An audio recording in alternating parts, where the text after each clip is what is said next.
नमस्कार। कार्यक्रम सीधा कुरा जनतासँग हेर्नको निमित्त न्यूज 24 टेलिभिजन हेरेर बसिरहनुभएका र इन्टरनेटको माध्यमबाट विश्वभर हामीलाई हेरेर बसिरहनुभएका तमाम दर्शक महानुभावलाई हार्दिक स्वागत गर्दछु। म सम्झना भुजेल। भेरी ढाँटे प्रधानमन्त्री केपी शर्मा ओलीले यसपटकको झुटले भने देशको भूगोल नाग्यो, संसारभर नै फैलियो त्यो झुट। नेपालमा कोरोना नियन्त्रणमा छ भनेर गफ नै दिए प्रधानमन्त्रीले शनिबार दिउँसो एक प्रतिष्ठित अन्तर्राष्ट्रिय टेलिभिजनलाई दिएको अन्तर्वार्तामा ओलीले बोलेको त्यो सफेद झुटको पाप कति नेपाली जनताले भोग्नुपर्ने हो त्यो पनि उनी आफैले जानु नभ। सत्यको मुख थुन्यो भने मिथ्याको थुतुनो फुक्छ। बीपी कोइरालाले त्यसै भनेका र लेखेका होइन यो कुरा। झुट र सत्य लुकाउन खोज्नेहरू एक दिन नाङ्गिने छन् नै प्रधानमन्त्री महोदय, किनभने एउटा झुट छोप्न हजारौं झुटको सहारा लिनुपर्छ। मेडिकल जगतमा भारतले हात पारेको सफलता चान्चुने छैन, तर कोरोना महामारीको अगाडि उसको हालत के छ त्यो स्वयं हामीले देखिरहेका छौं। संसारले प्रष्ट देखेको छ। त्यही भारतमा सल्केको कोरोनाको डडेलोको कारण हाम्रो हालत के हुँदैछ त्यो पनि संसारले देखिरहेको छ। कोरोनाले अब अर्को शिकार नेपाल भनेर बडेमाको अक्षरले लेखेका मात्र छैनन्, दृश्य सहितको सत्य पनि उजागरण गरिरहेका छन् यति बेला अन्तर्राष्ट्रिय मिडियाहरूले। अनि झुट चाहिँ किन बोल्नु? के सधैँ ढाँटेर नै जित्न सकिन्छ भन्ने भ्रम हो भने त्यो भ्रमको पर्दा खोल्नुस् न प्रधानमन्त्री महोदय। भारतलाई सहयोग गर्न अहिले विश्वभरका शक्ति मुलुकदेखि सम्पन्न र विपन्न सबै राष्ट्रहरू अघि सरेका छन्। अक्सिजनदेखि भएका अभाव भएका सबै वस्तुहरू सहयोग स्वरूप भारतमा धमाधम खसालिँदैछन्। महामारीको अघि एउटा शक्ति मुलुक निरीह भन्दा सबैसँग सहयोगका लागि हात फैलाइरहेको अवस्था छ। उसै अर्थात् भारतको भरमा नै निर्भर रहेको यो मुलुक नेपाल भने चीनसँग अक्सिजनका केही सिलिन्डर र संयुक्त राज्य अमेरिकाबाट प्राप्त केही आर्थिक सहयोगको अलावा संयुक्त राष्ट्रसङ्घ र विश्व स्वास्थ्य सङ्गठनसँग पनि सहयोगको याचना गरिरहेको छ। खोपमा समेत भारतमै निर्भर, अक्सिजनमा पनि उसैको आस, औषधि सबै उतैबाट आउनुपर्ने। यो अवस्थामा भारत महामारी विरुद्ध लड्न थालेपछि यी सबै वस्तु नेपाल आउन बन्द हुन थालेका छन्। भारत छटपटिरहँदा पनि उसको बाहेक अरूको मुख ताक्न हमेसै नमान्ने नेपालले अब कसको आशा गर्ने? भारतबाट आउने सबै रोकिएपछि यहाँ अवस्था नाजुक बन्यो भने हालत के होला नेपाली जनताको? किनभने रात 2 गुना र दिन 4 गुनाले बढ्दो छ नेपालमा संक्रमण, साथै मृत्युदर पनि। प्रधानमन्त्रीको कुरा सुनेपछि अब केही नचाहिने भयो यो मुलुकलाई। आउन खोज्ने सहयोग पनि रोकिने छन्। अब दिन खोज्नेहरूले पनि हात पक्कै लुकाउने छन्। अब नेपाली जनता महामारीको चपेटामा परेर अस्पतालको बेड र अक्सिजन नपाएर अकालमा ज्यान गुमाइरहेका छन्। बालुवाटारमा बसेर यो र त्यो अस्पताललाई कोभिड अस्पताल बनाउने भन्ने निर्णय मात्र गरेर हुँदैन। अब अस्पताल नै पुगेर सुन्नुपर्छ संक्रमितका स्वरहरू। संक्रमितको पीडालाई नजिकबाट निहाल्नुपर्छ। हरेक अस्पताल भरिसके अस्पतालमा बेड पाउन र बेड पाए पनि उपचार पाउन भाग्यमानी साबित हुनुपर्ने अवस्था छ। स्वयं सरकारी अस्पतालका चिकित्सकहरू नै भन्न थालिसके कोरोना महामारी नियन्त्रणमा सरकार असफल भइसक्यो। देशभित्रको यो दशा हुँदाहुँदै किन झुट बोल्नुभयो प्रधानमन्त्री महोदय? जनताले भोगेको शास्ति एउटा झुटमा सार्दा त्यसले पुर्याउने क्षतिको जिम्मेवारी चाहिँ कसले लिने? सबै आँतिएका छन्, जो फ्रन्ट लाइनमा खटिएका छन्, सबै डराएका छन्, जो कोभिड-19 विरुद्ध मैदानमा उत्रिएका छन्। वास्तविकता भोगेकाहरूको त्रास भन्दा पर आशाको दियो राज्यले जलाउन सकेको देख्न सकेका छैनन्। अभाव र तनावले थिप्दैछ हरेक अस्पताल र स्वास्थ्य कर्मीलाई। संक्रमितहरू त्यही अभावभित्रको जीवनको भीख मागिरहँदा प्रधानमन्त्रीज्यू तपाईँले भने जस्तो कोरोना कहाँ रोकथाम भएको छ र? सरकार प्रमुखको बोली र व्यवहार उनी मात्र होइन, सिङ्गो मुलुक र जनताको प्रतिष्ठासँग गाँसिएको हुन्छ। कम्तीमा यति त हेक्का हुनुपर्ने हो। सरकार प्रमुखले जे भने पनि जे बोले पनि कोभिड-19 विरुद्ध लड्न आम नेपाली एकजुट हौं। अस्पतालमा अक्सिजनको अभावमा बिरामीहरू तडपिरहेका छन्। घर घरमा भने अक्सिजनका सिलिन्डरहरू लुकाइएका छन्। भोकले थलिँदै होलान् यति बेला हुँदा खाने वर्गहरू। उनीहरूको गाँसका लागि पनि हुने खानेले चिन्ता गरौँ, सतर्क रहौँ, कोरोनाबाट आफू पनि बचाउँ, अरूलाई पनि बचाउँ। आउनुहोस् यो सँगै सुरु गरौँ जनताको चासो, गुनासो र प्रश्न सहितको विशेष कार्यक्रम सीधा कुरा जनतासँग।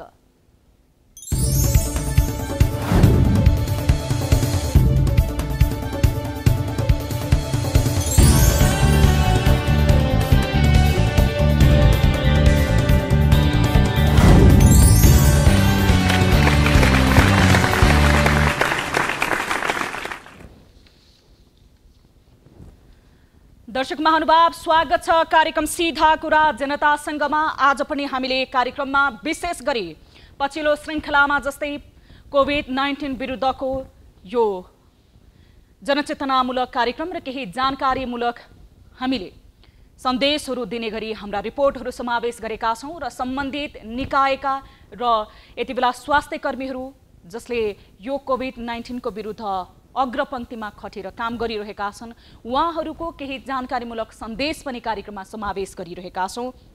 अहिले देशमा अक्सिजनको अभाव रहेको छ भनिएको थियो। अस्पतालको बेडहरूमा यतिबेला अक्सिजन बेडहरू पाउन गाह्रो भइरहेको थियो। हम्मे थियो, पाइहाले पनि अक्सिजन बेड यदि पाइयो भने भाग्यमानी रहेछु, उपचार पाए, अक्सिजन बेड पाए भन्ने अवस्था रहेको थियो। यही समयमा सरकारले निर्णय गरिदियो कि अक्सिजन यतिबेला सरकारी अस्पताल र प्लान्टहरूले मात्र जसले उत्पादन गरेका छन् ती अस्पतालहरूले पारदर्शी रूपमा वितरण गर्नुपर्ने भनिरहँदाखेरि सरकारी अस्पतालमा यतिबेला कोभिड-19 का बिरामीहरूको चाप बढ्नु र त्यो चापलाई सरकारी अस्पतालले उपचार गर्न नसकिरहेको अवस्थामा अक्सिजन अन्य प्राइभेट अस्पतालहरूले नपाएको अवस्थामा अथवा जोसँग अक्सिजनको प्लान्टहरू छैन, उत्पादन गर्न सक्ने अवस्थामा छैनन्, त्यो सबैमा एक किसिमको सरकारले सिन्डिकेट लगायो। अब उपचार गर्न सक्ने अस्पतालहरूले पनि अक्सिजन अभावकै कारणले गर्दाखेरि उपचार गर्न नसक्ने अवस्था भयो भन्ने आम चासोको विषय रहेको छ। अक्सिजनमाथि सरकारले नै स्वयं खेल खेलेको त होइन भन्ने यो विषयमा आजको विशेष रिपोर्ट हामीले तयार पारेका छौं भने हामी यस विषयमा अक्सिजन ग्यास उत्पादक संघका महासचिव नारायण तिमल सिन्हासँग पनि कुराकानी गर्नेछौं। कार्यक्रममा उहाँसँग सम्पर्क भएको खण्डमा कार्यक्रम अवधिभर र यसैगरी हामी सुदूरपश्चिम प्रदेश जहाँ कोरोनाको महामारी फैलिदो अवस्थामा छ, खासमा सुदूरपश्चिमका मुख्य जिल्लाहरू भारतीय सीमासँग जोडिएका छन् र जसको कारणले गर्दाखेरि निर्बाध रूपमा त्यहाँ भारतमा रोजगारीको सिलसिलामा पुगेका नेपालीहरू देश फर्कने क्रममा पनि त्यहाँ कोभिड फैलिएको र त्यो कोभिडको कारणले गर्दाखेरि सुदूरपश्चिम यतिबेला आर्थिक अवस्थामा रहेको छ र सुदूरपश्चिम प्रदेशको कोरोनाको अवस्था र यतिबेला सरकारले गरिरहेको पूर्व तयारी र अन्य थप पूर्व तयारी र वैकल्पिक व्यवस्थाको विषयमा पनि कुराकानी गर्नेछौं र यो सम्बन्धी रिपोर्ट पनि आजको हाम्रो कार्यक्रममा रहेको छ भने विभिन्न ठाउँहरूमा यतिबेला संक्रमितहरूले एम्बुलेन्स नपाएको कारणले, अस्पतालमा बेड नपाएको कारणले, अस्पताल चाहर्दै अथवा अस्पताल पुग्नको लागि एम्बुलेन्स खोज्दै मृत्युवरण गर्नुपर्ने अवस्था रहेको छ। यस्तै एउटा दर्दनाक र वियोगान्त रिपोर्ट आज हामीसँग रहेको छ। तनहुमा एक संक्रमितको अस्पताल पुग्न नपाइकन मृत्यु भयो, त्यो पनि अस्पताल चाहर्न खोज्नको लागि एम्बुलेन्स नै नपाएको कारणले गर्दा। यो सम्बन्धी रिपोर्ट पनि तनहुबाट रहेको छ र यससँग पनि हामी सम्बन्धित निकायसँग कुराकानी गर्नेछौं। यसको अलावा हामीले गएको श्रृङ्खलामा प्रस्तुत गर्न समय अभावको कारणले नसकेको रिपोर्ट रहेको छ। पछिल्लो समय प्राकृतिक सम्पत्तिको दोहन बढ्दो क्रममा रहेको छ र महोत्तरीमा खोला उत्खनन भइरहेको विषयलाई पनि हामीले आजको कार्यक्रममा समावेश गरेका छौं। यस अलावा तपाईं दर्शक महानुभावले प्रत्यक्ष रूपमा कार्यक्रममा भाइबर र टेलिफोन मार्फत सहभागिता जनाउन सक्नुहुनेछ। तपाईको चासो, गुनासो र प्रश्नहरू हामी कार्यक्रम अवधिभर सुन्नेछौं। कार्यक्रमको सुरुवात गरौं ताली र गालीबाट। यसअघि हामीले उठाएको विषय थियो कोरोना महामारीले जनता त्रसित बनिरहेको समयमा खोपमा पनि कमिसनको चक्कर चल्नु सरकारको लाछरी होइन र भन्ने प्रश्नमा 83.4% अर्थात् 1391 जनाले तालीमा र 16.6% अर्थात् 277 जनाले गालीमा मत जाहेर गर्नुभएको छ। अर्थात् अधिकांशले खोपमा कमिसनको चक्कर चल्नुलाई सरकारको लाचारीको रूपमा लिएको पाइएको छ। अब ताली र गालीको लागि आजको हाम्रो विषय रहेको छ प्रधानमन्त्री केपी शर्मा ओलीले नेपालमा कोरोना नियन्त्रण छ भनेर अन्तर्राष्ट्रिय सञ्चार माध्यमलाई दिएको अभिव्यक्ति झुटो होइन र झुटो हो भन्नेले तालीमा र होइन भन्नेले गालीमा भोट गर्न सक्नुहुनेछ। भोटिङ सुरु हुन्छ अबबाट। हाम्रो पात्रोको एप्लिकेसन मार्फत आम जनसरोकारको विषय र सार्वजनिक महत्त्व राख्ने विषयमा तपाईको अमूल्य विचार र प्रतिक्रिया ताली र गाली मार्फत दिन सक्नुहुनेछ। अब लागौं पहिलो रिपोर्टतर्फ र यो रिपोर्ट हामीले आजको कार्यक्रममा समावेश गरेका छौँ। अक्सिजनको अभावले गर्दाखेरि यति बेला निजी अस्पतालहरू उपचार गर्न सक्ने अवस्थामा रहेका छैनन्। बेड छ तर अक्सिजन बेड नभएको कारणले अस्पताल र सामुदायिक अस्पतालहरू ऊर्जाविहीन भन्दा संक्रमितले पनि चरम शास्ति भोग्न थालेका छन्। 1 महिना अघिदेखि देखिएको यो समस्याको निराकरणका लागि सरकारले बेलामा नै चासो नदेखाउँदा अस्पतालहरूमा अहिले चितकार सुनिन थालेको छ। शनिबार काठमाडौँ उपत्यकाको अधिकांश निजी अस्पतालहरूले अक्सिजनको अभावमा उपचार गर्न नसक्ने भन्दै हात उठाएपछि यता अक्सिजन उत्पादक संघले पनि माग बमोजिमको अक्सिजन उपलब्ध गराउन नसक्ने प्रश्न पारेको छ। नेपालमा दैनिक सरदर 17,000 सिलिन्डर अक्सिजन उत्पादन हुँदै आएकोमा अहिले काठमाडौँ उपत्यकामा मात्र दैनिक 40,000 सिलिन्डर अक्सिजन खपत हुन थालेको छ। सरकारले अक्सिजनको अभाव हटाउन चीन सरकारसँग पनि सहयोगको हात पसार्दै 40,000 सिलिन्डर खाली सिलिन्डर माग गरेको छ। बजार अनुगमन पनि छापामार शैलीबाट नै थालेको छ। अनुगमनको क्रममा आश्चर्यजनक रूपमा अक्सिजन फेला पर्न थालेपछि त्यसको व्यवस्थित वितरण अझै हुन सकेको छैन। त्यसमाथि सिस्टमबाटै गायब हुने गरेका 40% सिलिन्डरको बारेमा अहिलेसम्म कुनै पनि तथ्य पत्ता नलाग्नु अर्को दुर्भाग्यको विषय बनेको छ यो कोरोना महामारीको घडीमा, जसले गर्दा अस्पतालहरूमा हाहाकार मचिएको छ। यो अवस्था काठमाडौँ उपत्यकामा मात्र नभएर देशभरका अस्पतालहरूमा देखिँदा अक्सिजनकै अभावले संक्रमितहरू तडपिएर मृत्युवरण गर्नुपर्ने अवस्थामा पुगेका छन्। तर सरकारले अक्सिजन आपूर्तिमा देखाएको उदासीनता झनै लम्बिने हो भने भारत झै सङ्कट यहाँ पनि देखिने निश्चित छ। त्यसमाथि स्वास्थ्य तथा जनसङ्ख्या मन्त्रालयले आफ्नो अनुमति र सहमति बिना कुनै पनि अस्पताललाई ग्यास आपूर्ति नगर्न अक्सिजन उत्पादकलाई लिखित निर्देशन दिएपछि आफ्नो जीवन रक्षात्र आफै लडिरहेका संक्रमितहरूको जीवन झनै जोखिममा पर्ने निश्चित छ। सीधा कुरा टोलीले तयार पारेको यो रिपोर्ट हेरौँ।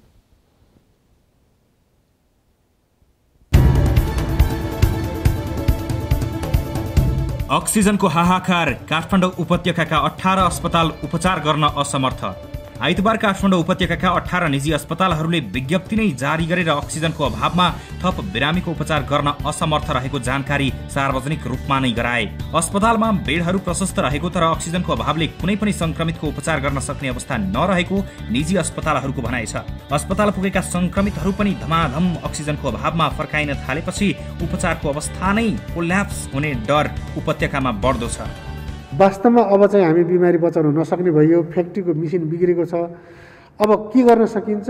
कुनै पनि हालतले चाहिँ बिमारीलाई बचाउन सकिने अवस्था रहेन, किनकि अक्सिजन फ्याक्ट्रीले दिन सक्ने अवस्था छैन। काठमाडौँका हेल्पिङ ह्यान्ड्स सामुदायिक अस्पताल, मेडिकेयर अस्पताल, नेपाल भारत मैत्री अस्पताल, दीर्घायु गुरु अस्पताल एन्ड रिसर्च सेन्टरले संयुक्त रूपमा विज्ञप्ति निकाल्दै अक्सिजनको नियमित आपूर्ति नभएसम्म सीमित शैय्या मात्र सञ्चालनमा ल्याई संक्रमितको उपचार दिने वाचा गरेका छन्। उपचारमा जति हामीले शैय्या छुट्याएका छौँ पूर्ण शैय्यामा सञ्चालन गर्न सकिँदैन भनेर हो। जुन अक्सिजन चाहिँ आपूर्ति चाहिँ सहज रूपमा नभएका कारण हामीले चाहिँ कोटा निर्धारण गर्ने वा कोटा कटौती गर्न बाध्यतावश गर्नुपर्ने स्थिति आयो। यसरी विज्ञप्ति जारी गर्ने मात्र नभई अन्य निजी अस्पतालहरूको हालत पनि अक्सिजनकै कारण उस्तै छ। कसैले पनि नयाँ बिरामी भर्ना गरेर उपचार गर्न मानेका छैनन्। अक्सिजन सप्लायर्सहरूबाट अक्सिजन टाइमली सप्लाई हुन सकेको छैन। जति हाम्रो अक्सिजन चाहिँ हाम्रो कन्जम्सन हुन्छ, जति हामीलाई हाम्रो खपत हुन्छ अथवा जति हाम्रो माग छ त्यो बमोजिम आएको छैन।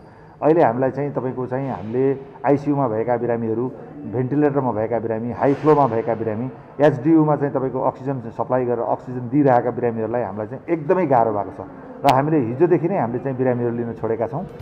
कता हराउँछन् 40% सिलिन्डर? अक्सिजन उद्योगले उत्पादन गरेका सिलिन्डर मध्ये 40% सिलिन्डर सिस्टमबाटै हराउने र चोरी हुने गरेको छ। काठमाडौँ उपत्यका लगायत देशभरका अस्पतालहरूमा माग अनुसारको अक्सिजन आपूर्ति हुन नसकेको बेला अक्सिजनको कालोबजारी पनि उत्तिकै बढेको छ। यति बेला संक्रमितहरूको उपचार गरिरहेको अस्पतालहरूमा सामान्य अवस्था भन्दा 5 गुणा बढीसम्म अक्सिजनको माग बढेको छ। नेपालभर उत्पादन हुने अक्सिजन मध्ये 80% अक्सिजन काठमाडौँमा नै खपत हुँदै आएको छ।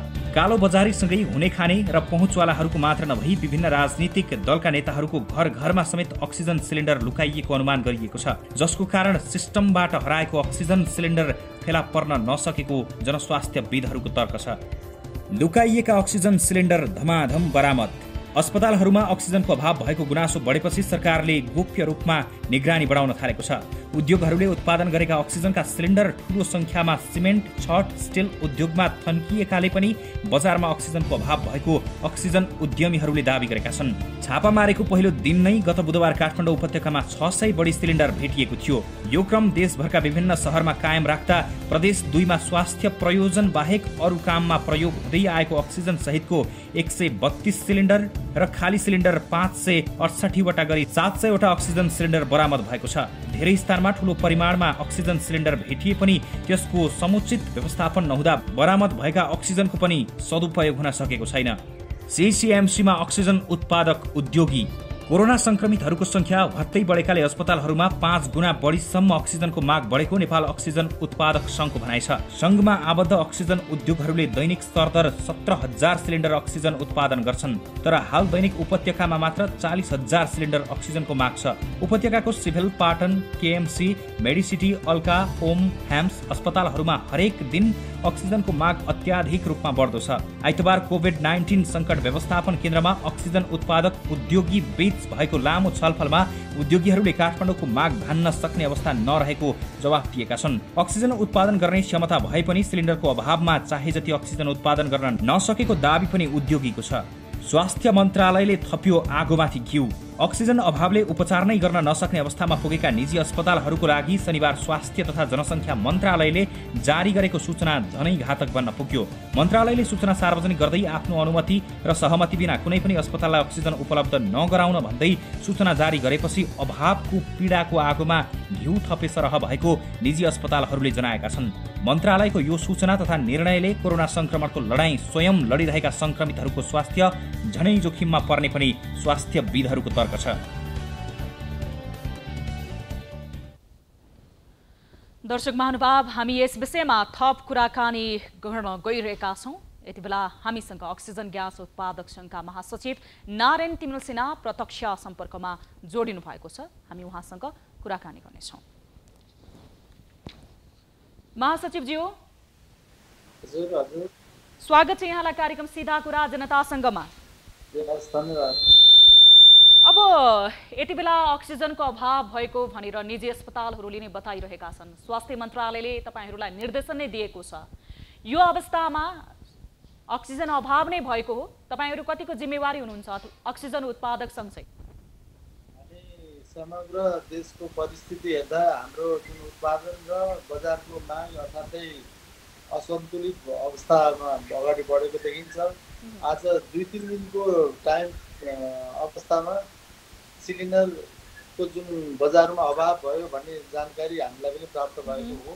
हाम्रो प्लान्टहरूको अवस्था हेर्दा हामी 24 घण्टा चालु अवस्थामा रहेको छ र उत्पादन र माग यो 3-4 दिनमा अनुमानै नगरेको, एक्सपेक्ट नगरेको चाहिँ सिलिन्डरको माग भएको देखिन्छ।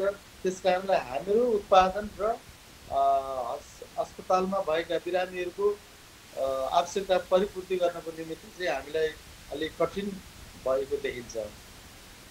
अब यो अवस्थामा उत्पादन गर्नलाई भन्दा पनि तपाईहरूले यति बेला बजारमा अनिश्चित रूपमा माग बढिरहेको कारणले गर्दाखेरि पनि यो अभाव सिर्जना भएको भनेर बताइरहनु भएको छ। अब यो तत्कालीन रूपमा यो जुन मागलाई परिपूर्ति गर्नको लागि तपाईहरूको तयारी के रहेको छ?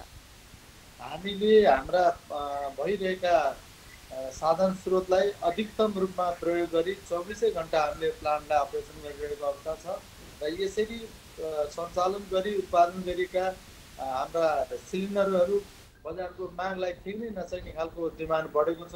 यो बिरामीको 3-4 दिनको रेसियोमा चाप असाध्यै ठुलो, हामीले कल्पनै नगरेको कुरा, नसोचेको कुराहरू बढ्दै गएको छ। त्यस कारणले पनि हाम्रो सिलिन्डर अभाव हुन पुगेको देखिन्छ र हाम्रो उत्पादनले मात्रै यो महामारी, यो सङ्कटलाई टार्न सकिन्छ जस्तो हामीलाई लाग्दैन। त्यसकारण हामी आम नागरिक, सरकार र अन्य दात्री निकायबाट पनि हामीले आह्वान गरेर यो महामारीको निमित्त आवश्यक पर्ने अक्सिजनको व्यवस्थापन गर्नु जरुरी देखिन्छ। अब महामारी छ, अक्सिजनको व्यवस्थापन हुनुपर्छ भनेर तपाईहरूले भनिरहँदाखेरि उत्पादकको हैसियतले, तर विभिन्न ठाउँमा अनुगमन गर्दाखेरि लुकाएर राखिएको अक्सिजनहरू पनि भेटिएको छ, अक्सिजनमै कालोबजारी छ। यसको चाहिँ जिम्मेवार तपाईहरू आफूलाई मान्नुहुन्छ कि हुन्न? त यो जिम्मेवारी हामी त फ्याक्ट्री हो, प्लान्ट चलाउने हो, सञ्चालन गर्ने हो, प्रडक्सन गर्ने हो र चाहिँ हस्पिटललाई सप्लाई दिने हो।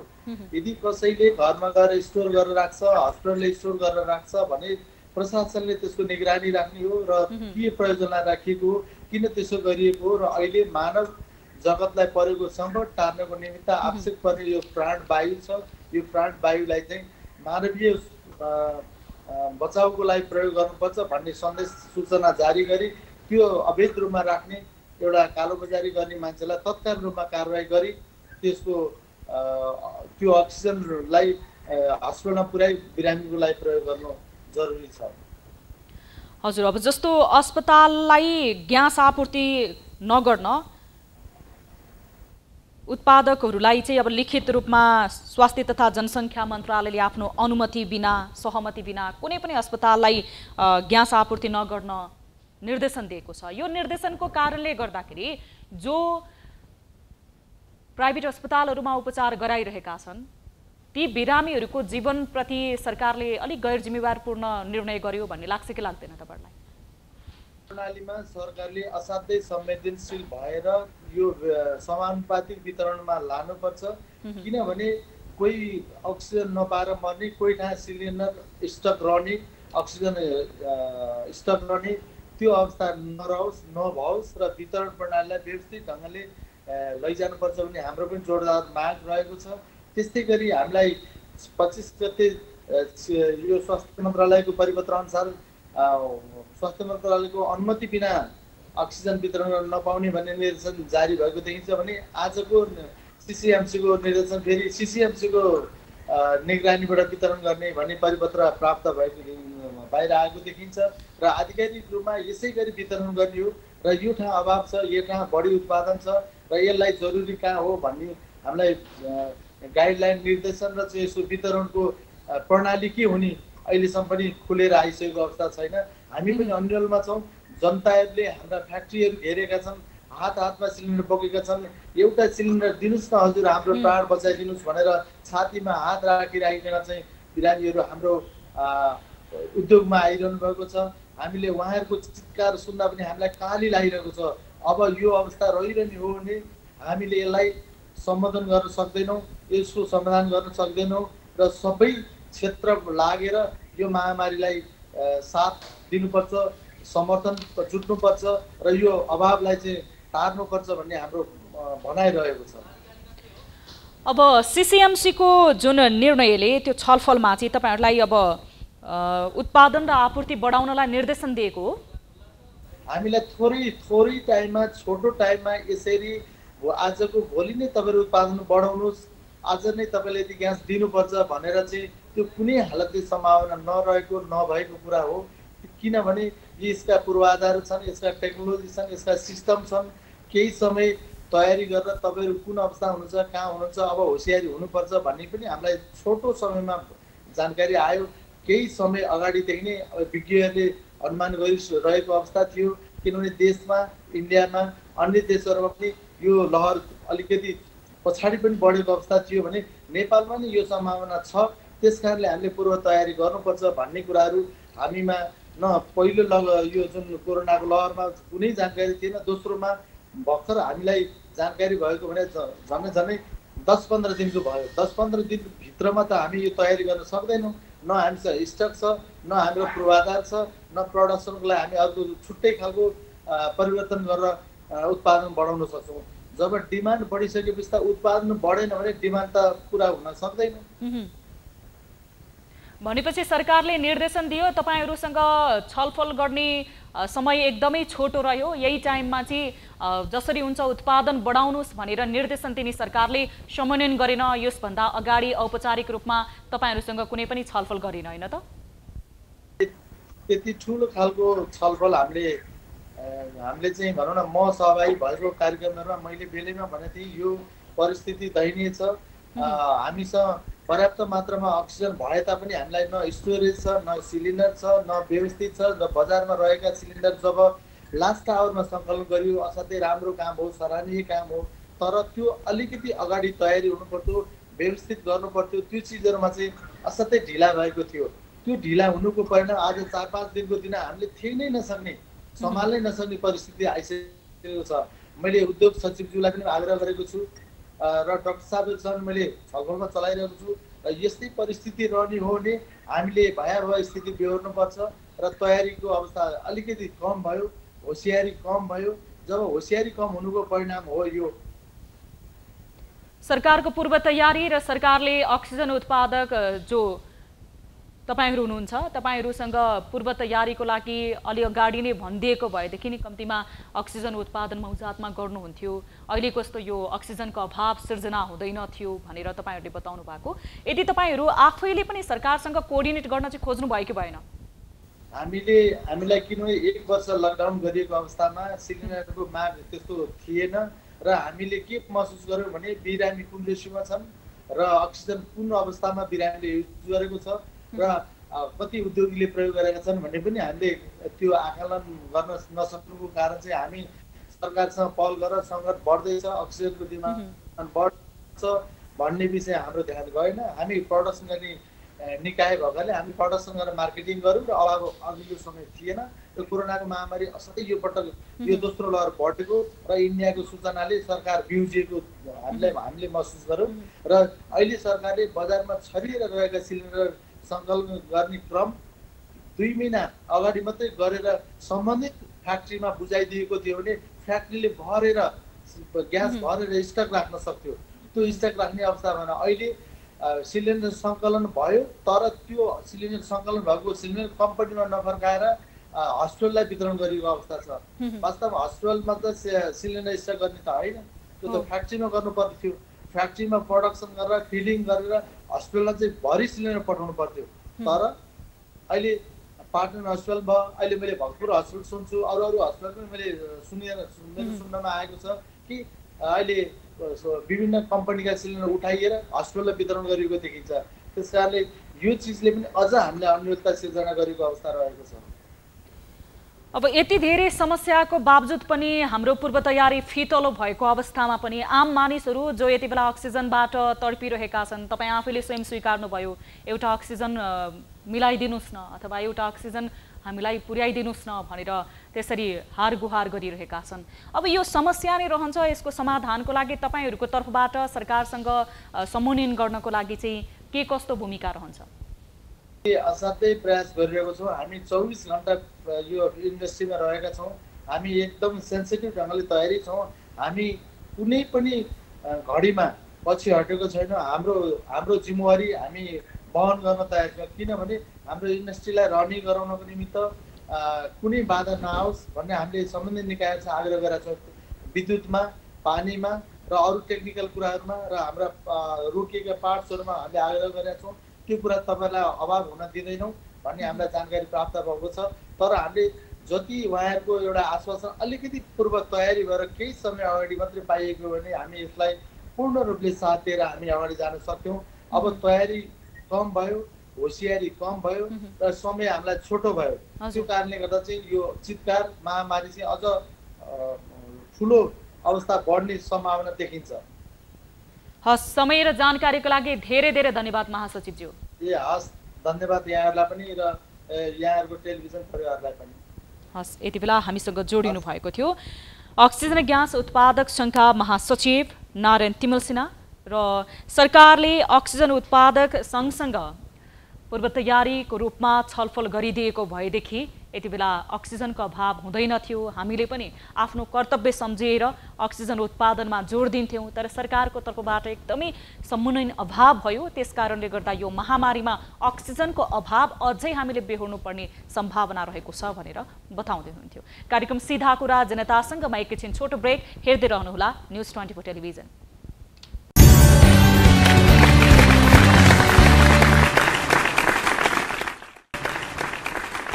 ब्रेकपछि स्वागत छ दर्शक महानुभाव। कार्यक्रम सीधा कुरा जनतासँगमा आजको कार्यक्रममा पनि हामीले खासमा पछिल्लो समय कोरोना भाइरस कोभिड-19 को कारणले गर्दाखेरि देश यति बेला विभिन्न स्वास्थ्य सम्बन्धी कुराहरूसँग जुधिरहेको छ।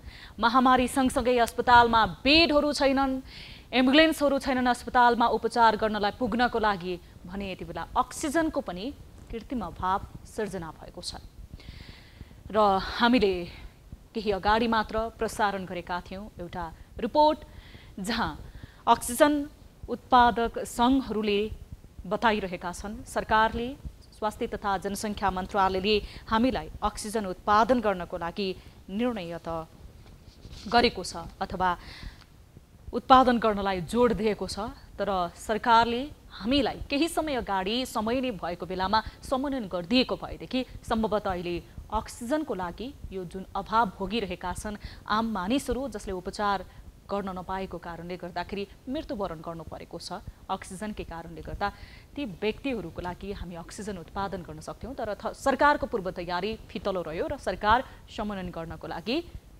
योचोटि पनि चुक्यो भनेर उहाँहरूले बताइरहनु भएको छ। यद्यपि विभिन्न अस्पतालहरूको अवस्था यति बेला भयावह रहेको छ। समग्र देशभरि नै अस्पतालहरू भरिभराउ रहेका छन्।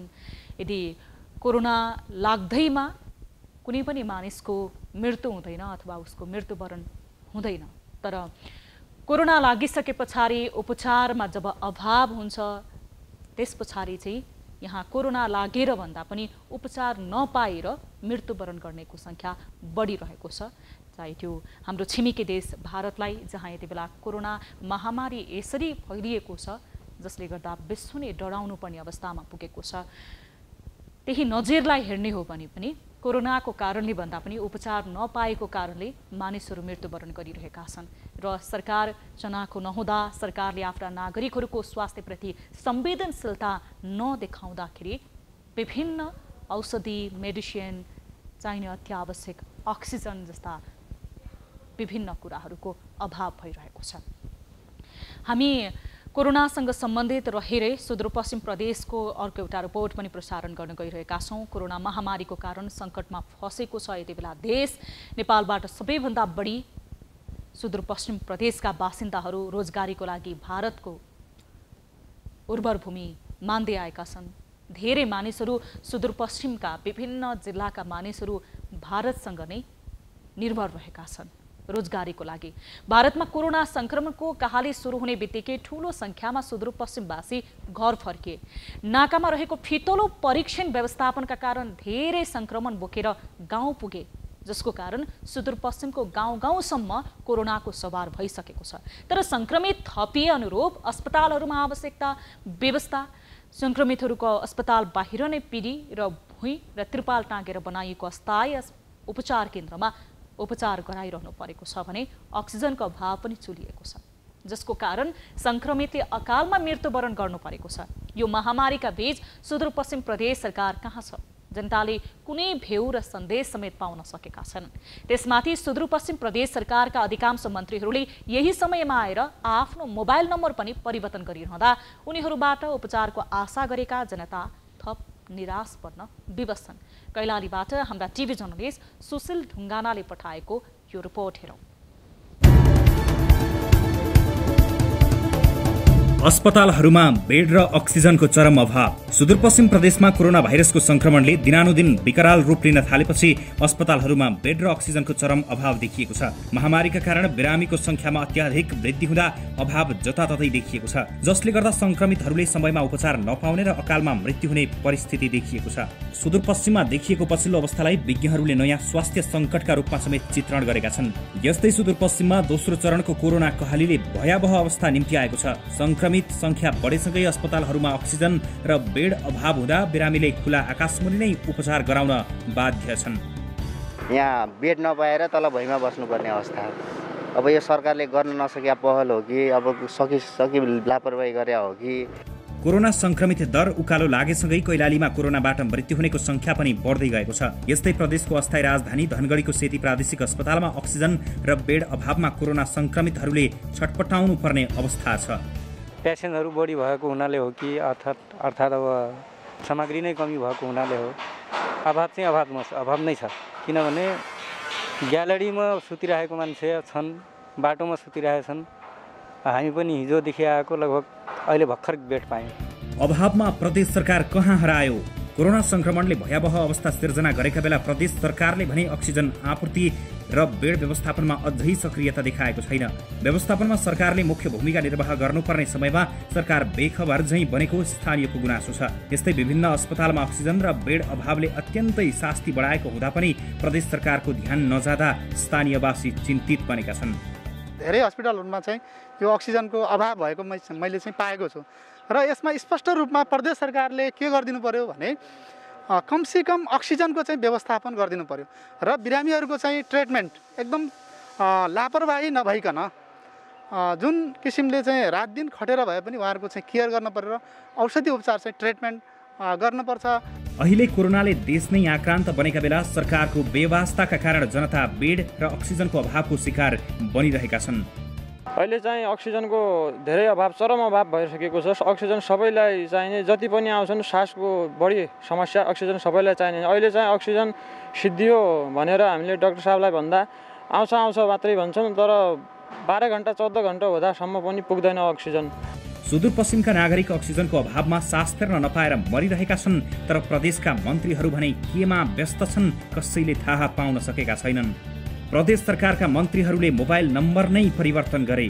सुदूरपश्चिम प्रदेशका मन्त्रीहरू कुनै पनि व्यक्तिको फोन नै उठाउँदैनन्। कोरोना संक्रमण बढेपछि त अधिकांश मन्त्रीहरूले पुरानो प्रयोग गर्दै आएका नम्बर समेत परिवर्तन गरेर नयाँ नम्बर लिएका छन्। मन्त्री तथा जनप्रतिनिधिहरूको यो पारा देखेर सर्वसाधारण निकै आक्रोशित समेत बनेका छन्। कोरोनाको उपचारको लागि सुदूरपश्चिमको पहाडी 7 जिल्लामा रहेको जिल्ला अस्पतालहरूका साथै कञ्चनपुरमा रहेको महाकाली अस्पताल, कैलालीमा रहेको सेती प्रादेशिक अस्पतालमा कोभिड संक्रमितको उपचार हुँदै आएको छ। यस्तै टिकापुरमा रहेको टिकापुर अस्पताल, अछाममा रहेको बयलपाट अस्पताल, दार्चुलामा रहेको गोकुलेश्वर अस्पताल गरेर 12 वटा अस्पतालहरूमा उपचार हुँदै आएको छ। तर गम्भीर प्रकारका बिरामीहरूको भने महाकाली र सेती प्रादेशिक अस्पतालमा मात्र उपचार हुने गरेको छ। थपिदो संक्रमितसँगै सुदूरपश्चिममा भेन्टिलेटर र आइसियुको अवस्था। प्रदेश सरकारमा रहेका 40 वटा भेन्टिलेटरमा 22 वटा र 52 वटा आइसियु मध्ये 43 कोरोनाका बिरामीहरूको लागि छुट्याइएको छ। हालसम्म यस प्रदेशमा 1,50,291 जनाको PCR परीक्षण हुँदा 19,287 जनामा पोजिटिभ देखिएको छ। यस्तै 30,969 जनाको एन्टिजेन परीक्षण गरिएकोमा 3,825 जनामा कोरोना पोजिटिभ देखिएको छ। अहिले सुदूरपश्चिम प्रदेशमा 23,103 जना सक्रिय संक्रमित रहेका छन् भने 190 जना कोरोना संक्रमितको मृत्यु भइसकेको छ। दर्शक महानुभाव, यस विषयमा थप कुराकानी गर्नेछौँ। अहिले हामीसँग प्रत्यक्ष सम्पर्कमा जोडिनु भएको छ कैलालीमा बस्ती आउनुभएका जनस्वास्थ्यविद एवं स्वास्थ्य निर्देशनालयका पूर्व महानिर्देशक डाक्टर लक्ष्मीराज पाठक। डाक्टर साहब, स्वागत छ यहाँलाई कार्यक्रम सीधा कुरा जनतासँगमा।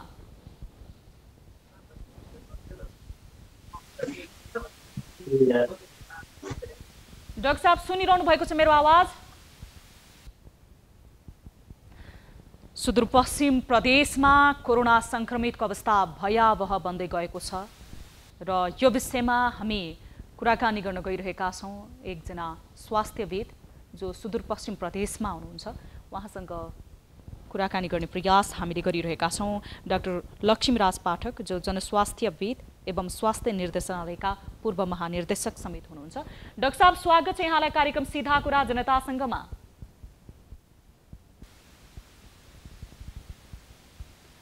डाक्टर साहब, सुनिरहनु भएको छ मेरो आवाज? सुनिरहेको छु। स्वागत छ यहाँलाई कार्यक्रम सीधा कुरा जनतासँगमा। धन्यवाद। अब सुदूरपश्चिम प्रदेशमा यति बेला कोरोना संक्रमणको अवस्था भयावह अवस्थामा रहेको छ।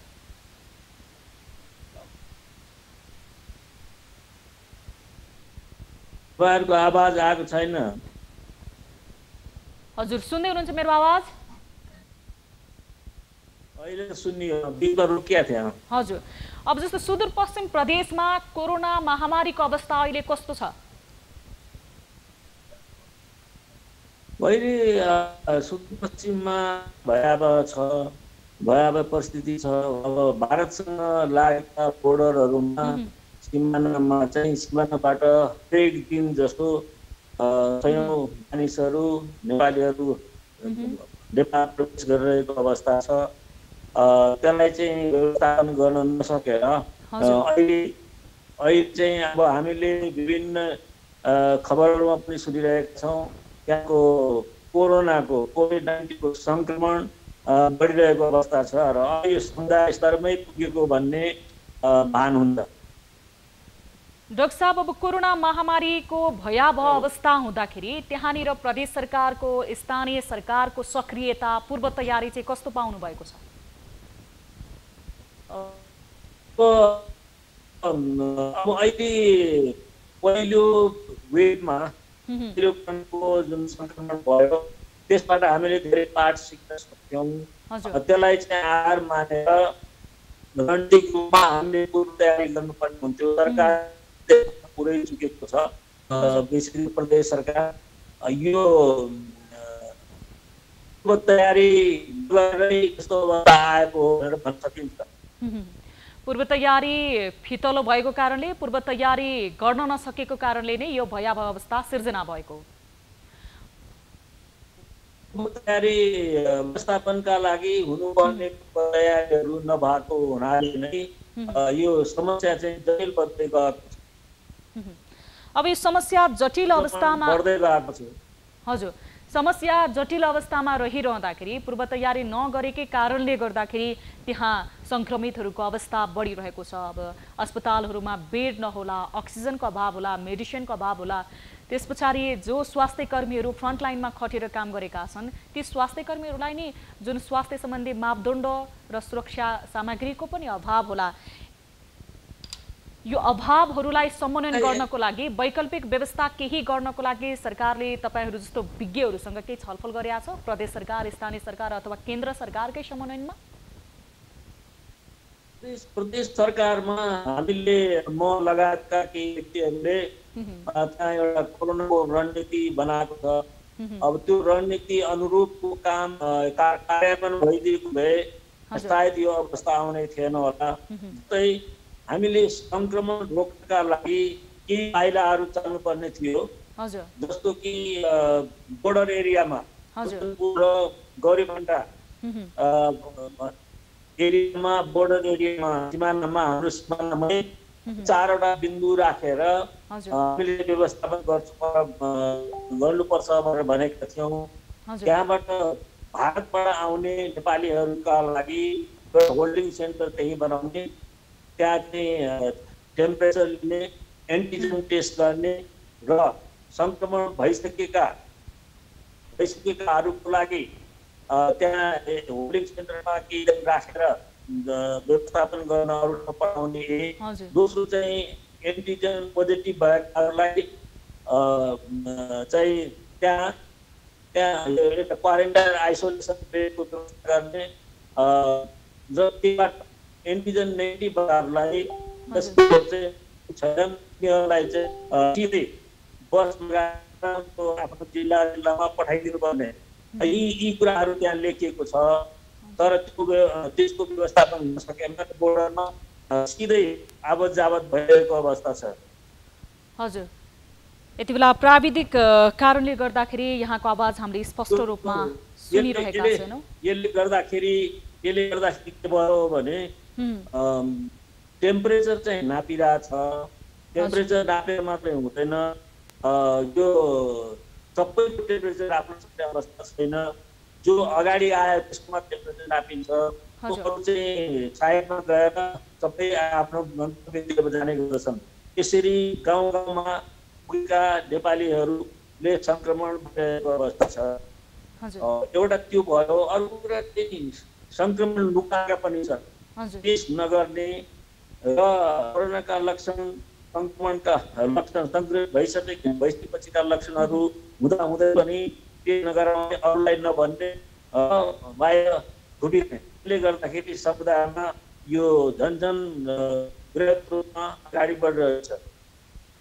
अब यो कोरोना संक्रमण बढिरहेको छ, त्यो पनि रफ्तारमा, अनियन्त्रित तरिकाले। अब यसको न्यूनीकरण गर्नको लागि सरकारले त पूर्व तयारी फितलो गर्यो, तपाईहरूको छलफल पनि मानेन। आम मानिसले चाहिँ कसरी यो कोरोना नियन्त्रण गर्न सकिन्छ त्यो एकचोटि हाम्रो दर्शक जसले यति बेला टेलिभिजन हेरेर बसिरहनु भएको छ उहाँहरूलाई बताइदिनुहोस् त।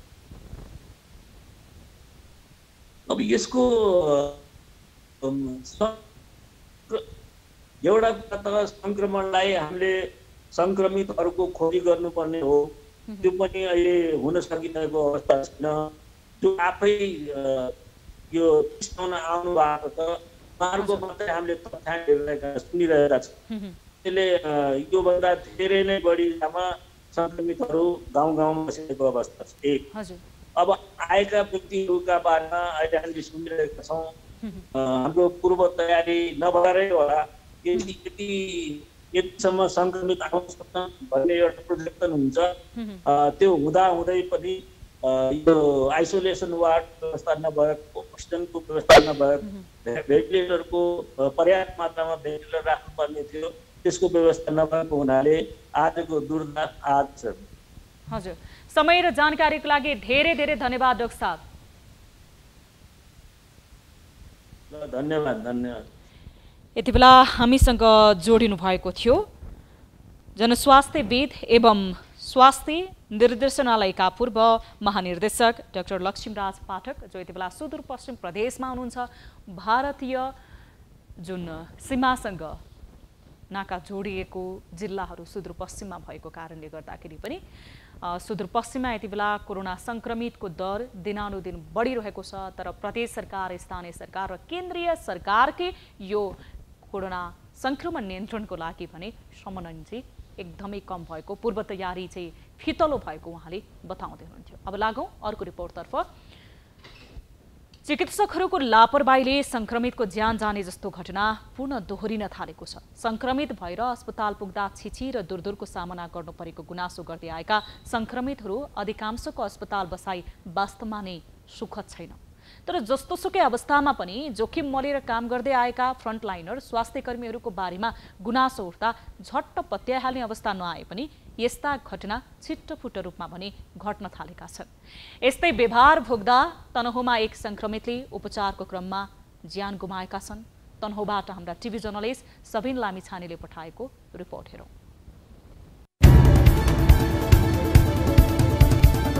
उपचारमा ढिलाइ गरिँदा गयो वृद्धको ज्यान। तनहुँमा आइतबार एक कोरोना संक्रमितले समयमा नै उपचार नपाउँदा ज्यान गुमाएका छन्। केही दिन अघि पोखराको ओम अस्पतालमा गरिएको परीक्षणमा तनहुँको भानु नगरपालिका वडा नम्बर 1 का 65 वर्षीय वृद्धमा कोरोना संक्रमण पुष्टि भएको थियो। त्यसपछि वृद्ध होम आइसोलेसनमा थिए।